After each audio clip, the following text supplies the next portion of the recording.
All right, guys, this is Kentucky Welding Institute podcast. And tonight, this is Bobby on with Rhiannon Howard. Rhiannon is from Richmond, Kentucky. So she's an East Kentucky girl, not very far away from Kentucky Welding Institute. Rhiannon, go ahead and introduce yourself. Tell us a little bit about what it's like growing up in Eastern Kentucky. Hey, I'm Rhiannon Howard, like he said, and I grew up in Richmond, Kentucky. I've always been into the outdoor scene.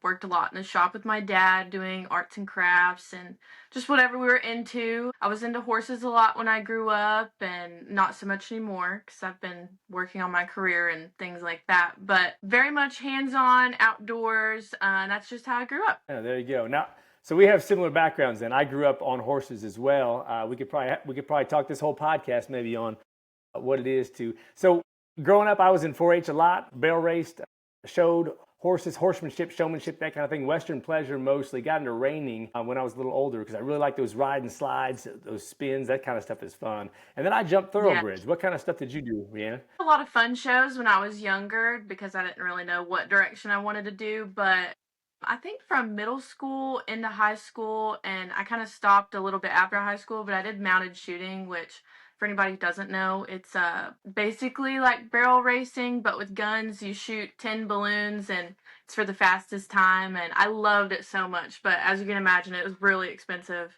and yeah, my parents were done paying for it.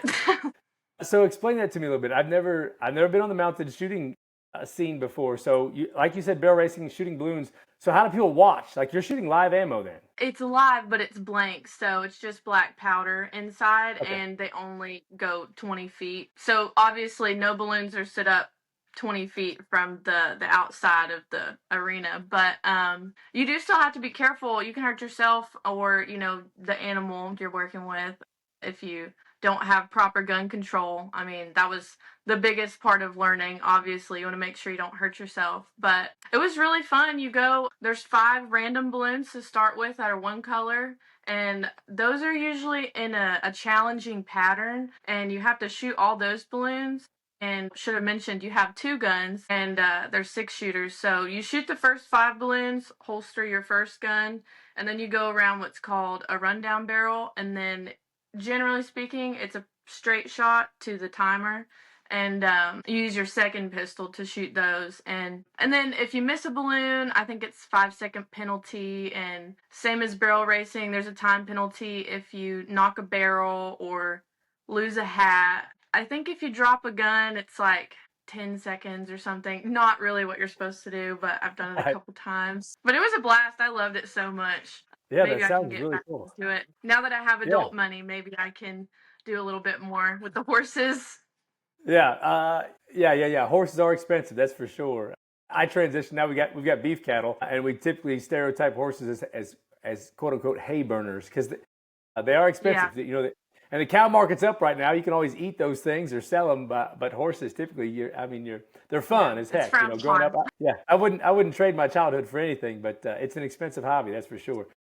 Yeah, definitely. Now, you also through high school, a couple things, and we talked a little bit before we jumped on here. You were in Madison Central FFA, right? Right. And in your high school career, you were also a lot of beauty pageants and whatnot. Explain to me like your high school days, I guess. Bring us up to speed on that. What was it like? Well, I got into beauty pageants because I was always kind of the weird girl. I was a little bit too tomboyish in high school, and I started the beauty pageant thing just as kind of like to spite people, which maybe is the wrong reason to do something, but that's just honestly what I did, and I just wanted to prove to all the people that thought I was weird and that I could do something like that. I did it. So, and then I did it pretty much all throughout high school too, and then it got to the point where I never really cared about it. I just liked wearing pretty dresses all the time, and the girls I would be competing with, they were in it. They really cared about beauty pageants and winning, and I was like, I just like wearing dresses is all. So. And now your But mom yeah. owned a bridal shop too, right? So you kind of had the hookup on the nice dresses, the what Yeah. was popular, what was going on, right? Yeah, definitely. There was actually a dress shop right down from her, and so their stores were like just a couple stores down from each other. So she'd call me to her store one day and be like, "You have to try on this pageant dress for me," and so I'd have to try on a pageant dress, but it was fun.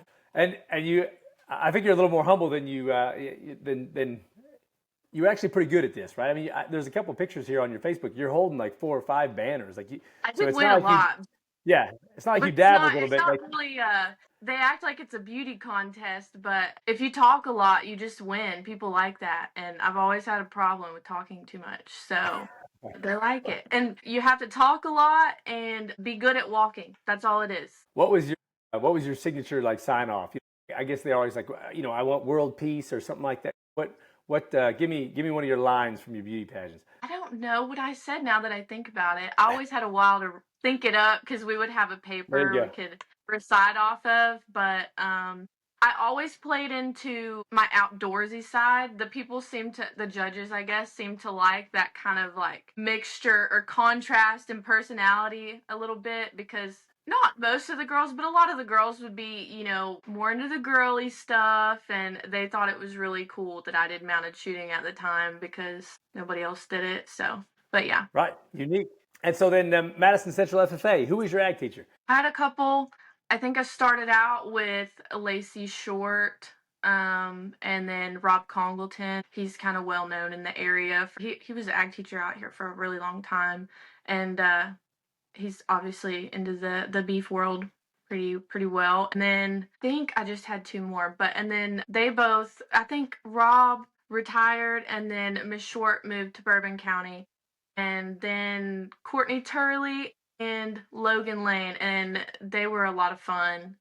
And that's where I think most of my competitions was with them. They really pushed me, especially Logan Lane. Sometimes we would show up to a FFA event and he would be like, "Oh, just so you know, you have impromptu speeches that I had not practiced for or researched on." But yeah, I did a lot of stuff. I did land judging. I did, like I said, the impromptu speeches, parley. I forget what the technical term is, but it's parliamentary procedure, I think. And Yeah, Robert. I really liked ag sales. I thought I had the plaque next to me. It was, I think, like 20 in the net. Not super impressive, but I was in the top 50 in the nation. So that was, I'm pretty sure Oh, it was so 20. you guys won state then and competed at nationals then, you're saying? Yeah, I think we won state. Surely, if Yeah. we went to nationals. I can't Yeah. remember if nationals, the top 2 from each state got to go, or if it was the top. I don't know. You would know. Yeah, it's the top But one. yeah, we did. Okay, yeah. Well, yeah, National FA we only won state. takes number one. And so impromptu speaking, I'm guessing he pinned you down to horse. You spoke horse impromptu. I did do equine, but I did just anything that wasn't filled in. Yeah, it You were was, the I one. mean, greenhouse, just whatever nobody was doing. But they would give you a book, to kind of get some substance to talk about, I guess, before you went in there. So it wasn't too bad. I did really like, or no, I didn't do equine impromptu. It was equine judging. I did do that, and I did okay with that. I can't remember what awards I won ever, but I did a lot. Some of those are some long trips because what they horse judge down in Murray or something, right? Yeah. Yeah, that's a decent haul. I can't remember if our team got third or if I got third, but we ended up doing okay there, and it was fun. I liked the FFA trips, because we were all good friends, and it's just a free field trip with all your buddies. So right, it was a lot of fun. And do you feel like, because the FFA boasts hard about how they're making premier leaders and personal growth, all that.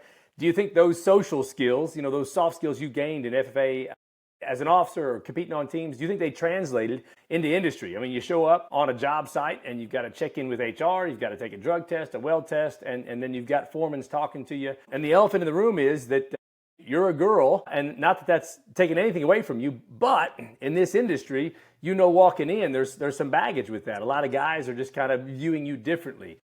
So how did FFA help you in that, do you think? Well, I think the ag sales was probably the most helpful because you were pretty much taught to lie a little bit. I mean, everybody knew you were talking about a fake product, so it was not real, and you were trying to sell something that was not real to to the judges. But I guess they would have real products, but still, like, it's not real. So not that it taught me to lie on a job, but it just taught me to have confidence when I'm talking to somebody, even though I'm not confident in what I'm saying. There you go. Almost like fake it till you make it. And I did have to do that the first year that I started welding. I lied on every resume. And I'm not saying this is what you should do. I'm not saying, do as I say, not what I do. Lie about my experience and all that for the first year. And I kind of lived in a constant state of anxiety because of that, because I didn't know anything about what was going on. All I knew how to do was kind of weld, not as good as everybody else, but I could do that. I didn't know what a lot of tools were called. So, yeah, taking that experience of kind of trying to be confident in something that you don't really have a way to be confident in, it did help. That being said, I was still nervous until I figured it out, but I faked it till I made it. Right, right. There you go. There you go. Yeah, there's a lot to be said in that, I guess, too, as far as just being, talking loud, I guess, making good eye contact and convincing the receiving party that you're about it. Yeah, confidence, confidence. All right, so talk to me then. At what point in your career, there, high school age, did you start thinking that welding might, FFA has welding competitions? Is that where you cut your teeth? Were you in ag mech and started to weld there, or what made you decide welding? Well, I wish I did in high school. I've always, like I said, been into the outdoorsy stuff. And I did mention it to one of the teachers in high school that I kind of wanted to do the welding competition, but they already had a team together. And I don't want to say they didn't want a girl on the team, but I don't think they wanted a girl on the team. I don't blame them. I probably would have been bad, but it's kind of ironic looking back now at where I am, and they didn't want me on their team. But this is like that Michael Jordan story that he was cut from his high school basketball team or something like that. So Rhiannon Howard, who made the 100K club on KWI and is now a career pipe welder, wasn't allowed was denied on her from the welding team. Yep. But out of high school, though, I had no idea what I was going to do as far as work, because I was still into horses hot and heavy. In my head, I was like, I want something where I don't have to work weekends because I want to do horse stuff. And so I looked into everything. I looked into medical, which I have no business in the medical world. It's not my calling. That is not one of my gifts to be in the service industry or medical industry at all. But I looked into like being a phlebotomist. Is it the blood or the What's that? sickness or is it people? What about the No, nursing, I I guess? just don't. People gross me out. That's all there is to it. They just gross me out. Yeah, I'm the And same way. Like I mean, I like want helping people, but right. it's just not my calling. But Yeah, when it comes to touching a lot of people or feet or that kind of stuff, I'm out. oh, That kind of thing. So God bless nurses and what they do. Yeah, but I know exactly. But I looked into everything. I even looked into mortuary school, which is crazy. And looking back, I could never do that. But because they made a lot of money and they didn't have to work a lot. But then I didn't think about this, but I was like, people pass away every day of the week, so that's not going to work if I wanted to work weekends. So I started looking into the trades. Looked into like being an electrician and HVAC. That's what my dad does, is HVAC. So I've been around that, and he kind of encouraged me to look somewhere else because he does a lot of heavy lifting. And although I like to think I can hold my own, I don't. There's no doubt about it that a woman's not going to be able to lift as much as a man. And so that didn't really seem like a good fit for me, but I had a couple people push me in the direction of welding, and I tried it out, and I loved it. So then on a whim, I decided to register for the welding school there. And at the time, I was living in Kansas, and I just up and left. And yeah, it was the best decision I ever made, I think. But yeah, it was kind of on a whim. I just decided I kind of think it's fun. That's how I ended up with my career. Yeah. But I didn't know that I wanted to do something in the trades. I just didn't know. And I really didn't think much about welding. When I was doing the research, I skimmed over it because I was like, welding, it kind of seems like it might be too tough for a girl. And then But now I realize, I mean, aside from pushing an argon bottle, that's like the most strenuous thing you're required to do. And the Right? rest of it is just this right here, Yeah. usually. And it's not bad. Yeah. Depending on the company and the job, you probably have some helpers or fitters that are doing most of that, like you said, the quote unquote heavy lifting type stuff or pushing or pulling. Yeah. Yeah. If you're a good welder, then you pretty much set up. You're the professionals they want to be taken care of and just put in these roots and fill in cap and make it look good. Yeah. Yeah, awesome. I didn't know that. I guess, and shame on me. You can't. I didn't realize how limited. You were just looking around and thought, I'll try welding. And Yeah. hats off to you. Evidently, you're dang good at it. Again, you were the first female 100K hood we hung at KWI, so that's something to be said. And then trades. I like the fact that your dad is HVAC because. Again, I'm a big proponent for all the trades, but I will still say that welding is the king of trades in that you can't take an 18, 19-year-old Rhiannon Howard and turn her into a six-figure earner with any other craft. All those other crafts, you kind of have to get, set up your own business, and that's a 5 or 8 or 10-year goal as far as like come into some of that big money. Electricians have long apprenticeships, plumbers, long apprenticeships. You got to work underneath a master plumber for so long. But in welding, if you can pass the weld test, you come right in on top pay. And yeah, that's amazing. All right, so a little bit about the KWI then. I didn't realize you were from. I always pictured you as from Richmond. So how did you transition out to Kansas? Was there a little bit of? Did you try some college in between, or what had you out in Kansas for a minute? No, I actually just had a boyfriend out there. that's Gotcha. that's how I ended up in Kansas. Nothing special. And I was just doing like I was working at an Ace Hardware, which I liked because even though it was retail, I got to go in the back and thread pipe sometimes and got to talk to all the farmers and some of the old farmers, they really pushed me in the direction too. There was probably a couple days where I had really considered it and I had talked to the farmers at the Ace Hardware and they were like, there's no reason you couldn't be a welder. I did it. You'll be fine. But That's yeah. very cool. So how did you look But up? yeah, other than oh, what's that? So how did you find KWI again? You're from Kansas, or you're living in Kansas at the time. There's a lot of weld schools out west. What stirred you up about KWI, I guess? I Googled what they had in Kentucky.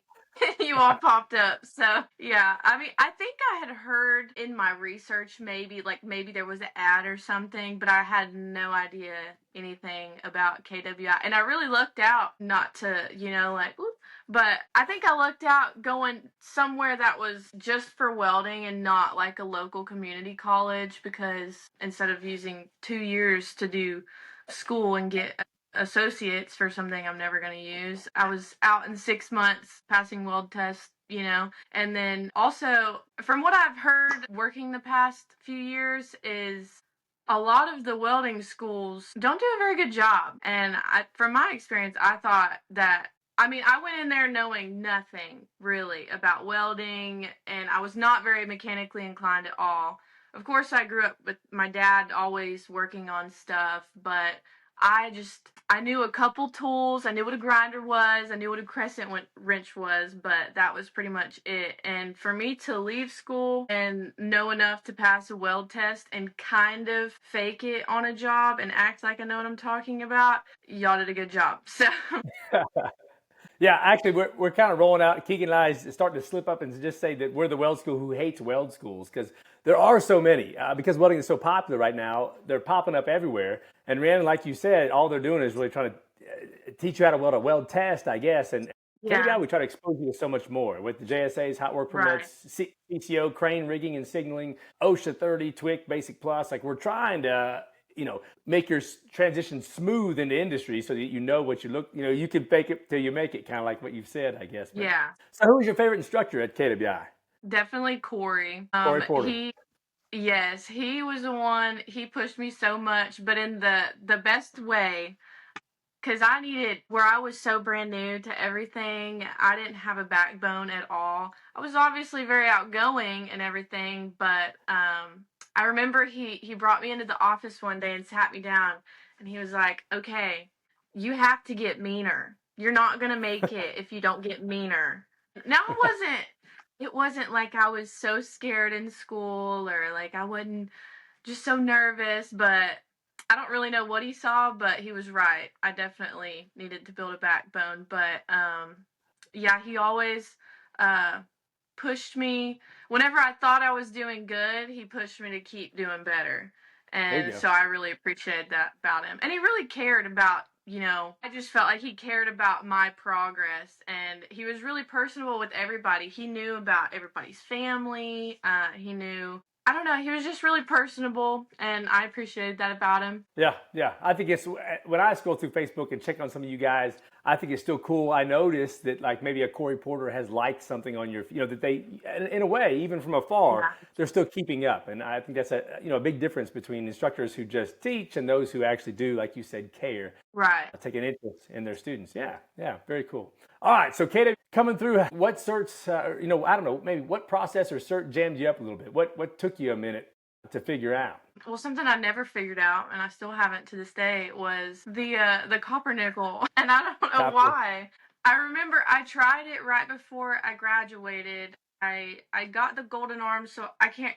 I think it was like Inconel, or maybe I did the chrome monster Yeah. test. I can't remember what was the seventh cert that I did, but after that I wanted to do copper nickel, and I really wanted to get the most certs possible. And I took that test at school over and over and over again. And the root, you looked at it, the root would be flawless. There was nothing in it. The cap was fine. And then every time we bent it, it would break. And Oh I yeah. remember Keegan was there, and I was having trouble with it, and I was like, something is wrong. So he went and welded one at the same time as me, and we bent them together, and his was fine. Mine broke in half. I was like, I don't know.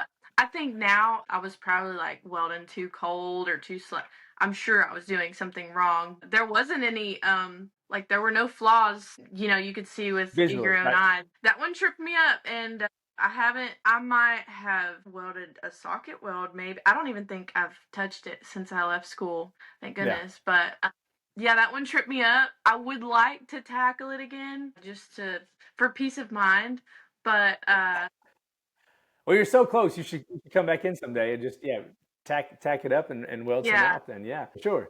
Yeah, and as a golden arm, so just to rehash, if you graduate KWI, depending on what you get to, that kind of taps you out as far as what you're allowed to brush up on. So because you're a golden arm, you can come back and brush up on anything you want. And you, like Yeah. you said, you did some Inconel and some chrome. You said those are two probably more popular for where you're at. That copper nickel test is usually on those those coasts. It's a Yeah. matter of fact, I think Keegan is the one who, when he came back from welding on the Bigfoot oil rig, said, "Hey, we need a copper nickel Mhm. cert," and that's where we adopted it. Yeah. So yeah, you were welding up against the guy who pretty much invented it, Yeah. WPS at KWI. So that's not fair at all. But all right, so No. talk to me. Graduated first job out. What was it? You talked about a little bit of faking it till you make it. What does that day one look like? How do you check in at the gate? Drug test, weld test? What was that? I mean, I'm sure a lot of it was just, I don't know, anxiety, like you said. But Yeah. Well, I remember it was for Kodiak, and luckily I was able to test for it at the school because I guess Ashley and the guy from Kodiak apparently likes to try and help out new welders. And anyways, so the testing was a little bit different than what's normal. I was in an environment that I was already comfortable with, and it was not as stressful as it normally is. So I kind of got a break on that. But first day on the job was scary. It was terrifying. I didn't know really where to go, and I think I hired in. I can't remember if he got there after me or if we hired in together, but one of the guys that I graduated with, Spencer Johnson, we've actually worked together a lot of times since then, but he either ended up working with me or he was there that day. I cannot remember. But it was terrifying. The whole job was terrifying because I didn't know what was going on. And it was, we were welding the tank, but we were welding the piping inside of it. And it was all stainless, 100% x-ray, right out of school. nice. And they were constantly, I was making maybe like 2 welds a day, and I was messing them up too. So the people in charge were displeased with how we were doing. So they were really pressuring us to speed up, and it was difficult. And it was also one of those jobs where we were fitting the pipe and welding it, no help. They would turn us loose, and there were I don't know how many welders there were there, but there were leads everywhere. We were using machines probably from the 40s, and the amperage was way off, way off. You would be welding on like, if you were trying to weld 70 amps, you'd have to have it on 20, and it was insane. But and then also it was the middle of winter, obviously. I mean, you're welding, so it's going to suck a little bit. But there's no roof on the tank yet. So, and it's kind of the beginning of winter, so it's like raining, snowing, whatever it wants to It's do. that nasty And mess. yeah, and the tank's already built, so the water just kind of stands in there, and we were welding in the rain. I hadn't really witnessed or experienced getting shocked yet, and I got shocked like all day, every day that it was wet there. It was terrible. I never rethought my decision. I just kind of accepted like, okay, this is my life now. And but to this day, it was so bad that I still think that was the worst job that I've been on, and it was my first. Well, that's great though, right? I mean, because at least every other job gets better from there. So how long Yeah, was and that I Kodiak really, job? I think I was there for 2 months. It should have been like a 2-week job, but we were slow. But I do now, looking back, those guys really, I know they pushed us to hurry up, but for what they were given for welders, they really, I don't know, they looked out for us. They could have been a whole lot worse to us. But yeah. I still feel like you're as humble as they come. That you're the beauty queen who did awesome, but played it off, and now you're pretty hard on yourself first job out. But because anything's a win on those first jobs out. Oh yeah. And the fact that that first 2 months led to another 10 months and you were the 100K. So what transition? How much, what did you really, when in your first year out, I guess, did you realize, hey, I'm going to break six figures this first year out? I didn't actually until I thought that I was not even going to get close, and it wasn't until like it was a year and a half probably before I realized it. And I was talking to one of my friends I had made on the phone, and he was like, I keep seeing that 100K club thing on social media from KWI. And he was like, did you not do that? And I said, no, there's no way. He was like, I don't know how you couldn't, because not very long after I graduated, I started working in the nuclear plants. And which, again, I don't know why I was making too much money to just start welding, but I wasn't going to turn it down. And he was like, surely you've made 100 grand with working the outages. And sure enough, I went through all my pay stubs for all the different companies, and I even missed a few. I couldn't find some of the pay stubs, and from what I could find, it was still enough, and barely, but it was enough. And I was like so surprised, and I never thought that I would have been able to do that. It wasn't even on my radar really, to be trying, because I just thought, you know, I'm doing pretty good as a girl, a young girl, to be doing all this. But it just wasn't really even, no, I'm not going to say it wasn't a goal of mine, but I wasn't pushing for it, because I just kind of thought, you know what, I'm out of my comfort zone a lot. I'm just going to do the best I can this year, and if it happens, it happens. Yeah, there But you yeah, I go. was There you go. excited. Yeah, that's awesome. That's awesome. So what about the transition to nuclear? What did you? A lot of guys and gals, I guess, describe the differences between I don't know those tank and that even carbon and stainless, but now in the nuclear side, lot cleaner, lot slower. What did you find? Yeah, a lot cleaner, lot slower. There's a lot of safety. You get in trouble for everything. If you step the wrong way, you're in trouble. But it's just something you learn to deal with. Whenever they want to pay you, like, I don't know, standard right now is I think 47 and 115, but a lot of companies will be paying like 52 and 150. Nice. And so it's like when you're making that money, you just get over it.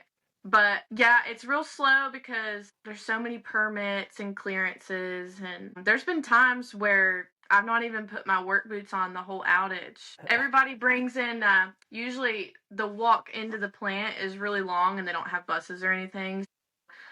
People will bring their work boots and leave them in the plant, and then you walk in your tennis shoes, because you don't want to be walking that far in your boots. There were times that I didn't put my work boots on, but like once or twice an outage. Yeah. And so it gets boring, and that's kind of frustrating. I've noticed for me, after I work about 3 outages in a row, I'm done. I don't want to see another nuclear plant until the fall. So what's your favorite job now to be on? A lot of your Facebook, Instagram, I've seen pipe work, maybe in the 5G and whatnot when you're TIG welding something cool out. What do you enjoy the most? I don't know. I think it depends on the day. I think I'm better at stick welding pipe rather than TIG welding. I've not, since I've been in the nuclear plants for so long, I've not been on a job where I'm consistently TIG welding all day, every day. I've been on jobs where I'm stick welding all day, every day, but so maybe that's why I think I'm better at it. But I've just not got to the point where I can make the Instagram worthy caps. I think they look good. I wouldn't mind showing somebody, but I'm not going to post them on Instagram. So I just think maybe I'm a little bit better at stick, but I think it depends which I like more on what I've been doing the most of. If I've been TIG welding for a while, I'm like, man, I'd like to stick weld something just because I get bored. But Right. I And don't like welding, really MIG welding though. It's too loud and the BBs hurt. And I haven't done enough of that either, unless I'm like fabricating something in the shop. I'm just not good enough to figure out amperages I guess you do the volts on MIG, but there's just too much going on and I don't yeah, like it. the It all volts, I the arcing always speed. It takes me about 2 hours to figure it out every time, and then I'll go back the next day to weld the same thing, and it ends up, I don't know, it don't work. So I don't know. So you got a big truck on your Facebook page here, a big maroon Dodge dually crew cab, and you're pulling a Crusader camper there. So you're mobile then. Yes, yeah. I definitely like the camper life. I do not like Airbnbs and hotels. I did that starting out, and I did a lot of those. What do you call it? The Airbnbs where you rent out somebody's room in their house. That's Oh, super weird and awkward and a little scary. And hotels are expensive. And yeah, so as soon as I could afford a camper, I got one. And I actually started out with a 95 Fleetwood Prowler, and it was very outdated. And then I had it about a year, and then I upgraded whenever I was able to, and I've had that camper ever since. But so I like it. there's a big transition though, going from a hotel where you just walk in, you got a key card, you're in, you're out, someone's cleaning up the shower and the towels behind you, to the camper life where you're hooking up, your sewer Yeah. line or your water and leveling the camper out. How did you acclimate yourself to the camper life? I really didn't think too much about it. I mean, I had to learn how to do it, I guess, but my parents had campers all throughout me growing up, so I knew how to do everything, but I never really thought about the pros and cons very much because the closet space it sold That, me, that's so good. and all my things were where, no matter where you go, all your things are where you want them to be. You can't forget something. Right. Man, I forgot this at the house. I wish I had that. Now I got to go buy another one, and everything's right where you left it. It's Yeah. awesome. And I have a dog that I travel. Well, I have 2 now, but So yes. what was your worst Airbnb experience? Like, are you telling me, because I don't think I could do it, that you rented an Airbnb and it was a room, and so you went in and like Yeah. the family was still there, and they were like, oh, here's the bedroom you can stay in for the week. Is that? Yeah, Yeah. I think I would have. Yeah, It's a weird. I've really not had a bad experience. Surprisingly, it is awkward and weird, especially whenever they rent out multiple rooms in a house to people on Airbnb. So it's not just the people hosting the house, it's strangers. That's kind of weird, but I've never had a bad experience other than one time I freaked out because this guy had put night lights in the bathroom that looked like cameras. And I yeah, that no, and I googled on the internet like camera nightlight, and that exact nightlight came up, and so I freaked out and called my parents and everything, and then I took it apart and it was not a camera. It was in the item description as camera nightlight, but it does not function as a camera. And yeah, so me and the host got into it, but that was probably the worst experience. But there was nothing that happened, so thank goodness. So you're in the Airbnb, you're using the bath, you lock yourself in there, you're Yeah, on your phone trying to figure out what this is. You're calling mom and dad, and you're breaking this yeah, thing apart, trying to figure out if someone. Yeah, that's that's something you'll exactly what remember. happened. Yeah, crazy, crazy. And then the Yeah, camper life. I mean, you hit some good campsites, and it's actually pretty fun, right? They're small yeah, communities. Even you get to know, yeah, and depending on where you're at, you're probably at a campsite with some of the welders on the job too. So everything, yeah, they might watch your rig while you're gone, type stuff. I mean, yeah, it's sort of a yeah. small community. That's always good. Yeah, most of them are good. We've been in some pretty trashy ones. Those are kind of interesting. I have had a lot of weird occurrences in RV parks. Just people on drugs knocking on your door, asking weird stuff, Right. and just stuff like that, but nothing crazy. Stole anything or that I know of. So you're leading me in, and maybe you want to wave this question off or something, but you pistol shooting off horses. Do you carry when you're on the road? Yes, Yes. definitely. Especially as a woman, I would highly encourage anybody that is traveling like that to carry, because you just never know. And I've Right. been in so many situations traveling where I couldn't imagine not having what. Luckily, I've never been in a situation where somebody's threatened me or anything like that, but if they did, I would have been prepared. Right. But yeah, that's scary. That's, that's good But stuff, yeah, though. definitely gotta protect my. And even if I go somewhere where you can't carry, like I don't know where you're not allowed to have guns at, but well, some states, you got to be careful because of concealed carry laws, and Kentucky might not translate over to another. Which, off the record, I always have mine in my truck, regardless. Try to follow the rules of the state as much as I can. However, uh, I would rather be alive and Yeah. go to jail than to not have a Right. weapon and get hurt or taken or whatever. For women, I definitely would encourage you, if you're going to travel, to get your concealed carry. And if you don't know how to operate a firearm, definitely take classes. You want to be safe with them, definitely. Right. But yeah, and learn the laws of where you're going. And but yeah, to me, that's a no-brainer. Definitely want to be protected. Yeah, raising our daughter, I guess she shot trap and she shot rifle, that kind of stuff with 4-H, and then on her 18th birthday, we got her concealed carry, Yeah, that kind of stuff. So I guess in Kentucky, much like a lot of rural type of areas, I guess you just kind of grow up on it. right. Yeah, but you got to watch some of those states. I think Illinois is so that's a close one for us. That I don't know their gun laws are pretty strict. In Chicago, you can't carry at all, Yeah, and they have the highest murder rate, so that makes perfect sense to me. yeah, yeah, That you don't let the law-abiding citizens carry. Okay, yeah, but every state's a little different, like you said. Some, it has to be, it has to be open and out. Some it's in the glove box. Some you got to mhm, take the mag out. Some you got to leave the mag in. I mean, there's all kinds of different yeah. rules depending on where you're going. So it takes knowing where you're going, what state you're going to go vacation Mhm. in or work in, and then kind of run those Yeah, rules down just to yeah. stay on And the. I like to also, where I was going, I forgot where I was going with this, but if I can't carry, if you're at the doctor, or say you're going to a plant where you can't have a gun on the plant property, and because some places will bring in dogs that sniff for ammunition, and they're really strict about not bringing weapons on the premises. But if you're ever going to be in a situation like that, and say you're going to work and you don't have your gun in your vehicle, but you need to go to the gas station later, at least have a pocket knife. Right. As a girl, at least Yeah. have a pocket knife. Some Anything. way. There you go. Yeah. There you go.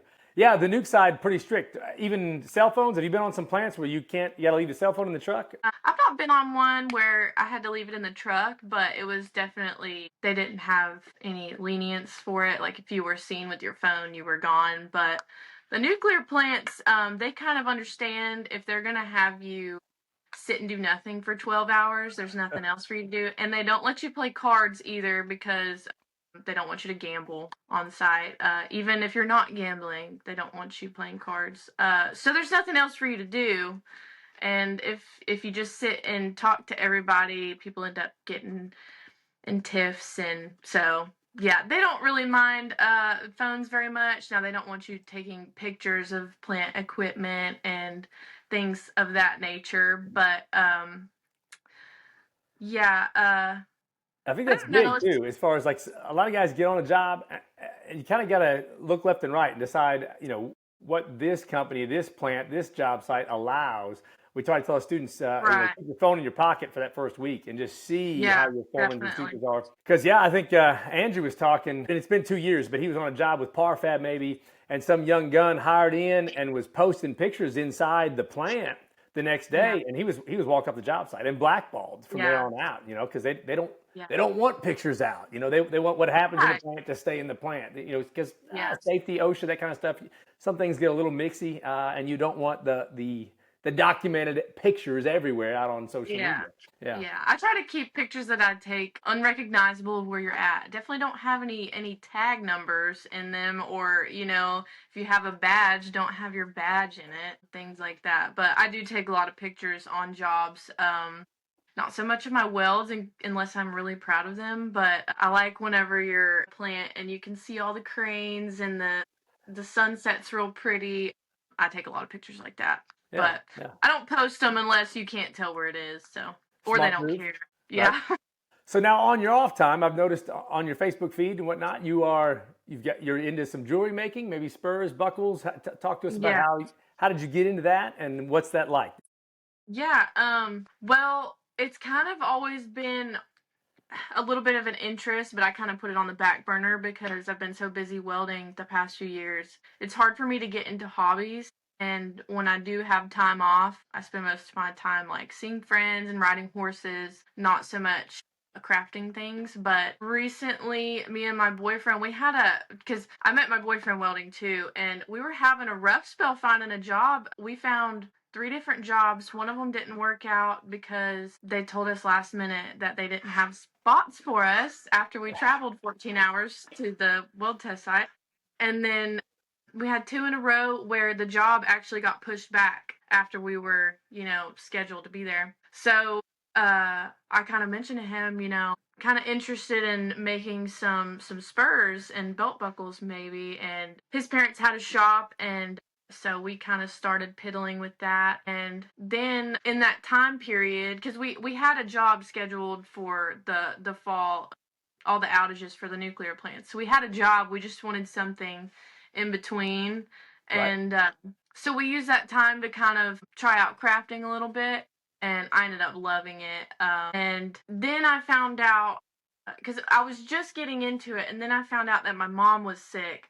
And so I kind of had to put welding on the back burner, which was big for me. But I thought about it and I was like, maybe this is why God kind of pushed me in the direction of crafting. Like maybe that's why all this stuff didn't work out, because I needed to involve myself in something that I could do while I'm helping take care of her. And so I've been at the house for a while helping out with her and making sure she's taken care of, and I've really been able to I don't know, explore the crafting world a little bit. And I don't know that I've made a lot of money, because every time I make some things to sell, I just buy more stuff to craft with. So I actually just bought another machine last night that was like $1,000, but I'm really excited about it. But You're in the building phase. Yeah. yes, But but that's good. If you're cash flowing and buying your assets that you yeah. need to grow the crafting business, that's excellent. That's a good model. Yeah, but and then I wasn't into the jewelry, but I've always liked the Western turquoise jewelry. And every time somebody would ask me about it, I was like, no, I'm not really interested in making it. I just like buying it from other people. And sure enough, I watched enough videos and I was like, I could make that. And so now I made all these that I'm wearing, and uh these necklaces. But yeah, I do have some stuff if you want to see. I brought some of the stuff that I've been working Sure. on recently in the shop. Absolutely. But I made this cuff yesterday. I just wanted something quick. I knew I had some buckles that I was working on, but and I was gonna try to showcase them on this, but I didn't get them done in time, and I didn't want to rush and get them done, but not have them be the quality that I wanted. But There you go. this is a men's cuff that I made. I don't know how well you can see the engraving, but Yeah. it's got like a scroll design on it. And then I Now that looks made, copper. Is that copper? yeah, and it's just made out of copper pipe that my dad got off of a job. But and then I made this pendant today.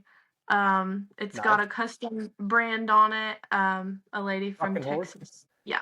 Yeah, A very lady cool. from Texas requested that, and then I brought, again, because I don't have any of the buckles made because I make them custom, and they're with their respective owners by now. But these are the first spurs I made. I made them for myself.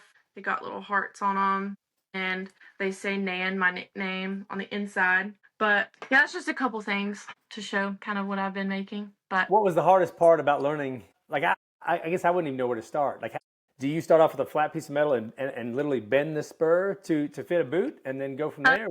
yeah, I got a couple jigs that I use depending on what size because men's are obviously different than ladies. But and I had to buy a lot of tools, like a forge and all kinds of stuff. But yeah, you start off with just the flat bar, I guess, and you cut it to size and put the little notches in it. And I actually, the shanks, I've been ordering them online. You can make them yourself, but they're like a couple dollars, and somebody cuts them out with the plasma Plasma cutter. cutter. Yeah, and it's just way easier. The same for the rowels, the spinny parts. I order those online as well, and these buttons order online, but I assemble it all together myself.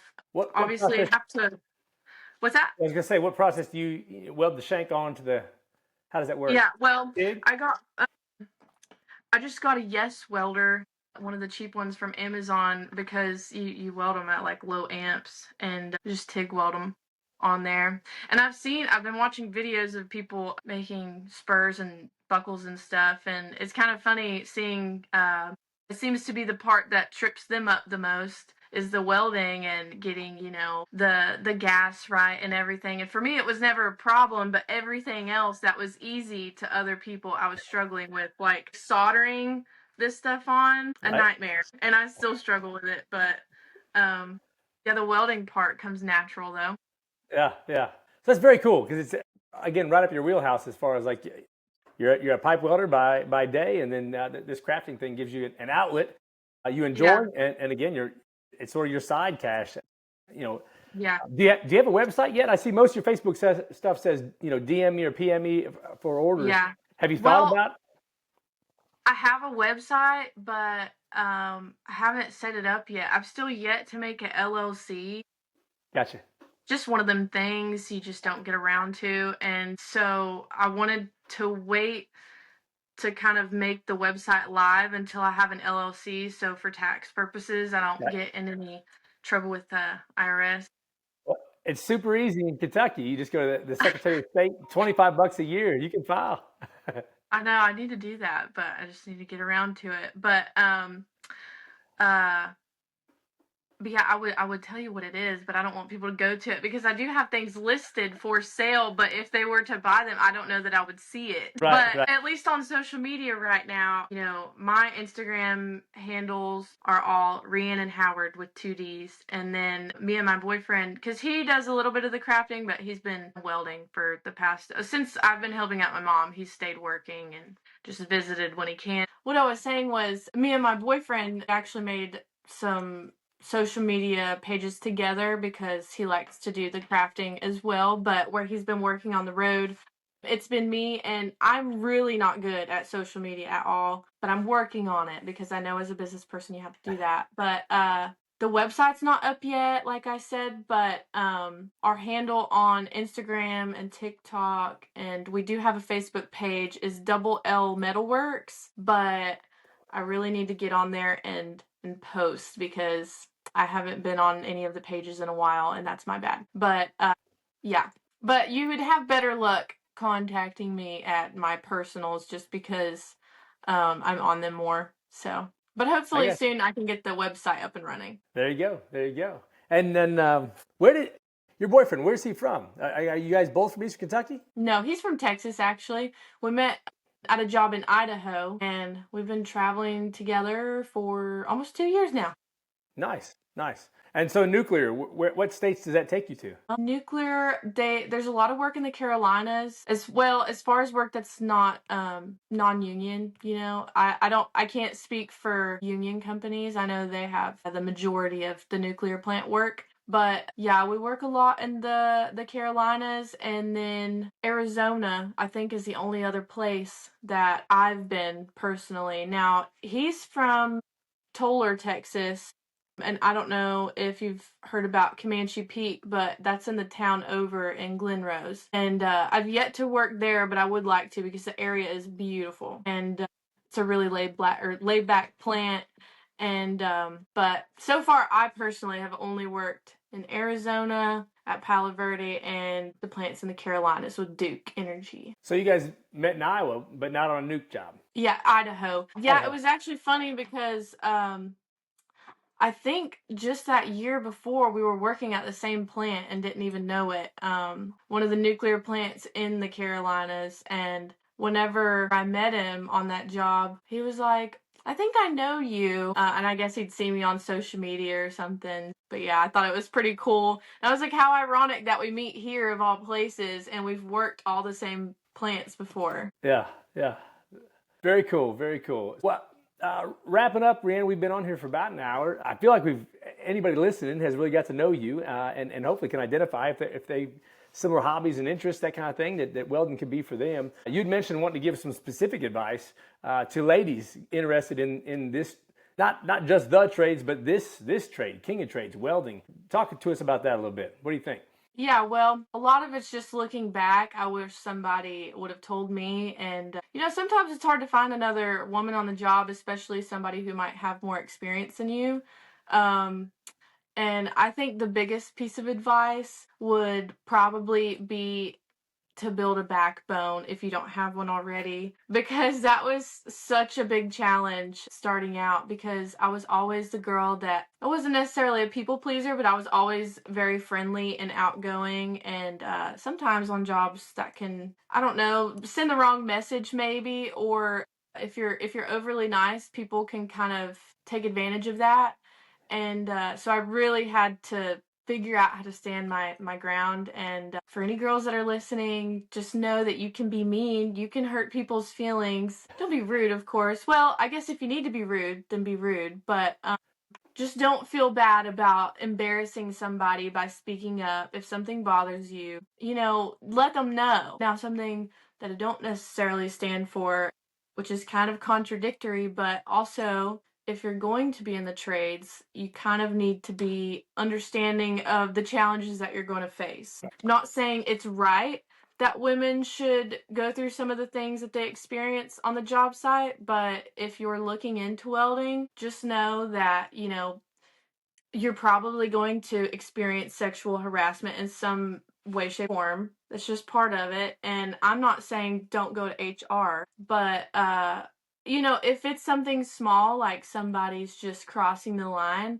take it up with them first, because it's sometimes, in my experience, not that I've done that, but from other girls that I've witnessed on the job, it just causes a lot of drama in the workplace. And there's been times where, and usually it comes out of a good place. Whenever people say things, they just want to make people laugh and have fun and everything, but they can take it too far, and it's perfectly okay to tell them, okay, that's enough, like, I don't really like that. But yeah, it's just, you got to find the balance between standing up for yourself and then also accepting that this is the world you're in. And, you're probably going to be exposed to a lot of foul language, things you don't want to know about your coworkers. And those are just things you're going to have to accept, but definitely stand up for yourself. Also, something that I've witnessed is there is a stereotype about women in the workplace. And, I don't know. I just want all the younger girls to think about other women in the industry, starting out or not. Not only are you representing yourself on a job site, but you're representing every other woman. Right. So if you kind of slack off on a job, or you go to a job and you don't try to learn, or you just want to sit in the trailer, you just want to, I don't know, not do your job or not try to learn, it makes all of us look bad. And um yeah, I just want everybody to really try and be serious about it. And also, I say these things not only from observation, but sometimes I've struggled personally with things. Like, I've probably gotten too comfortable on a job and not done as much as I should have. And when I first started out, I definitely let people overstep the boundaries, and Right. people would, yeah, they would get too close. And yeah, so this is all coming from experience. So don't think that I'm bashing anybody for being a certain way. I'm just saying all this because I've been there. So yeah. Well, I think it's all great advice. Yes, you have to know getting in, even maybe even as a guy who Yeah. maybe grew up in a Christian house. This Right. industry is going to treat you a whole lot different. You're going to hear a lot of Definitely. things that your parents didn't expose you to. Yeah, yeah. And then being a female, again, like you talked about, there'll be some lewd comments and whatnot, and you have to know when enough is enough, and maybe it's right off the rip, and that's okay too. But you got to let people know where you're comfortable and where you're not, Right. because unfortunately some people don't have great childhoods and awesome families, and so they're Yeah. exposed to a lot of disgusting stuff, they're Yeah. growing up and they think this is normal and natural, and you got to let them know that no, that's not how I do it, with at my house or personally. So Right. absolutely. You mentioned earlier that you felt like, so you've got some faith. I heard that in you talking about God maybe setting some things up for you to come back and take care of your mama while you're crafting and whatnot. How has your faith helped you on the road? Especially, again, let's talk about being a girl and knowing your limits and boundaries as far as what kind of crap, even the foul language. I can only do so much of it. And typically I'll start telling people, hey, there's no reason to say the F word every other Yeah. week.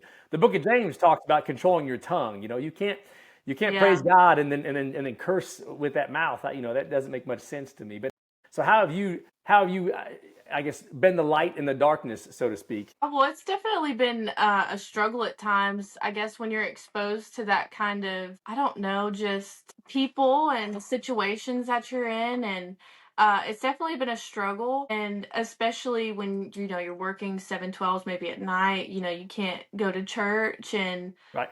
it is something that I've struggled with. And sometimes I feel like I fail a little bit as a Christian. I do always try to, pray as much as I can, about as much as I can. And lately, because of everything going on with my mom, it's kind of taken me, thankfully, like, I've been able to take a step back and really look at things and build my connection with him a little bit more. And so it's been good, but in a I mean, not for good reasons, I guess. But I guess you just got to find the light in every situation. Yeah. Yeah, that is something that I've noticed a lot of people struggle with in the industry, because it is so, I don't know, kind of rough, I guess. And there's so many people involved in, drugs and alcohol. And there's a lot of people who talk about, like, cheating on their wives and, just into bad stuff. And Right. so whenever you're surrounded by that, even if you're not participating, it just kind of, I don't know, puts a damper on your mood maybe, and just kind of separates you a little bit from where you should be. But it's still Right. something that I struggle with, definitely, but working on it just like everybody else. Yeah, well, I think it's great that you've got the courage and discipline to still participate. I guess so. Some people would say, "Well, I'm just not going to go into the welding industry at all if it's that foul." And I hope we're not painting too dark of a picture here necessarily. Right. But I think we're called as Christians to be light in that darkness. When Jesus came, Yeah. he hung out with the sinners. You can't Right. you can't spread the gospel if you're in church all the time. You're Yeah. around like-minded people. You're not doing the kingdom of Yeah. God any good if all you do is stay inside church and talk to church people. You Right. have to get out into the world. So you could treat your welding career as a ministry and help Yeah. expose others to Yeah. a better life, I guess. Right? Yeah, and I think there's a lot of people who do a really good job at that. I've met some amazing people on the road, and who do set a good example, and also who are just kind of true in their faith and who they are. You know, there are those are the people that you kind of want to look to and realize like, okay, this is not the only way, you know, and maybe I don't do the best job of it yet, but yeah, those are the type of people that I try to surround myself with though on a job, just because not only is it a break, but it's also just something to kind of encourage me to maybe better myself and maybe to like look into helping others maybe. Because I want to be a good example for people too, you know. I want to be one of those people one day. I'm guessing you probably are. You don't even, a lot of times I think as we live out our faith, we defend our witness in life every day, we don't even notice some of the impact we have. So I would encourage you to keep doing what you're doing. I'm sure that other people are noticing and they know there's something different about you, and that might spur them into cracking that Bible someday. Do you have a favorite verse that you go to? Is there anything like that? I don't know. I used to have one. I can't remember what verse it was. I know like the phrase that everybody uses from it is, you know, if God leads you to it, he'll lead you through it.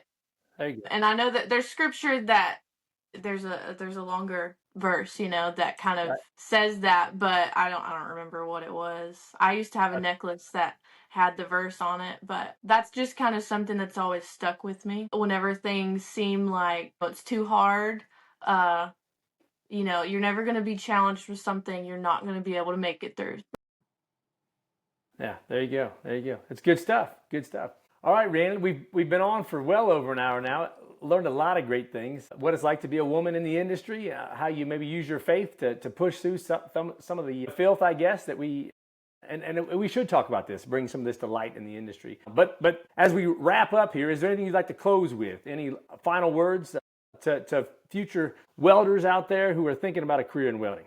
I would say don't get discouraged by things you see on the internet. The internet's fake. Most of the stuff on it that you see from influencers, and if you're passionate about welding, like you'll do great, you know. But just try to keep your values in the right place. You know, There you don't go. be trying to don't try to just adopt the lifestyle. Some of the newer people I notice, they just kind of want the lifestyle of a traveling welder, but it's better if you just keep focused on why you're doing it and the actual job at hand. You know, you want to be passionate about your work and do good work, do good quality work. So, Yeah, I love that. I see it a lot too. A lot of young high school kids, they want to be a welder.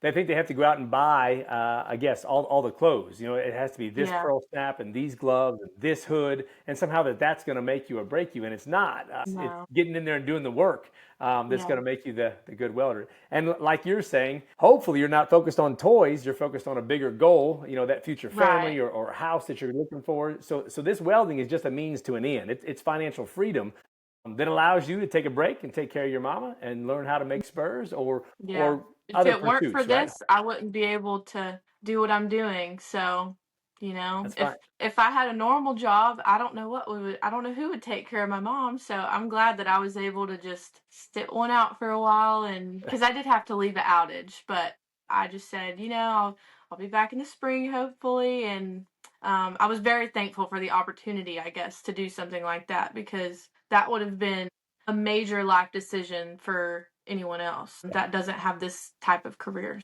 Yeah. And we've talked, you need to come in and teach for a little bit. We've got an uptick in females at Kentucky Welding Institute right now. We actually, Rhiannon, I don't know if you knew this, we went ahead and bought, or I'm sorry, we've acquired a female dorm now. So That's I don't know what we awesome. call it right now, the sorority house or something like that. But yeah, it's its Yeah, own, yeah, it's a brick house, 5-bedroom. It's got an extra space to do some dorms and whatnot. But we have several girls in. Sheridan was awesome. just in for a little bit, and she taught. Mhm. And I know some of the girls really connected with her. So, and you're so close, just 40 minutes away. If Yeah, you ever wanted to use us in between some of that outage work, by all means, come on in and help teach, help pass the torch. definitely. Well, appreciate you being on, and we'll go ahead and wrap up, sign off. This has been Bobby on KWI's podcast with Rhiannon Howard. You heard it here.